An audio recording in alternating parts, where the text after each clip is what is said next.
Yeah, thanks guys. I'm joined here in the airport with the airport director, Marty Lenz. Thank you so much for joining me, Marty. Yeah. Can you kind of explain where the PFAS in the water, in the properties around the airport came from?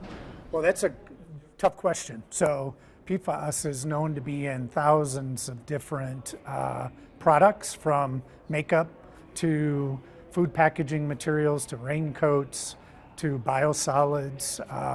And for airports specifically, PFAS is in our airport firefighting foam. So the material we use to put out large-scale fuel fires, or for that matter, a city fire department would have foam for large fuel fires, and that does contain a compound known as PFAS.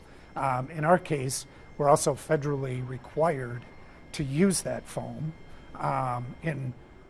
Prior to PFAS becoming the emerging contaminant that it is, we were also federally required to spray it as part of our testing and readiness. So for PFAS and airports, that's what folks are familiar with. But I think it's important to know that PFAS is literally in thousands of different chemicals. So what will be done with this land that was purchased? Yeah, so once we purchase the property, the family is asked to stay and rent it from the airport for a period of up to 3 years. That's in one of the 3 agreements the commission took action on today.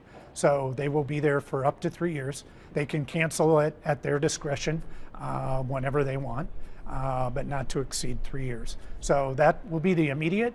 And then long-term for the airport, again, it's compatible land use and future development. So we don't have a specific use of the property right now for development, but it's setting the airport up for the future. Right, and is there anything in the future that can be done with this firefighting foam to prevent PFAS from getting in waterways? Yeah, great. So another good question. So regarding our airport firefighting foam, so the federal government has just come out here in relatively recent with a new product known as F3 that doesn't have the PFAS compounds that the current foam has.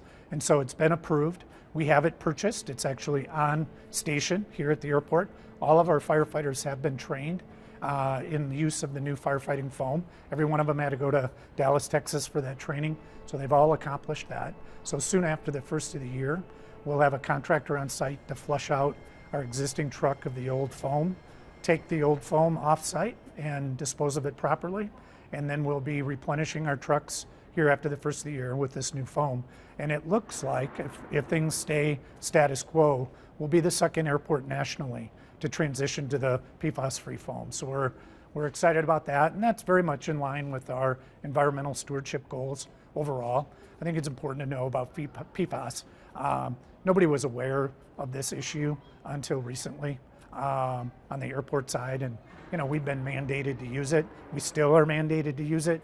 So we're in a bit of a pickle, but we're excited to transition to the new foam just as quickly as we can. Wonderful, and thank you so much for joining us. Yes. We're going to send it back to you guys in the studio.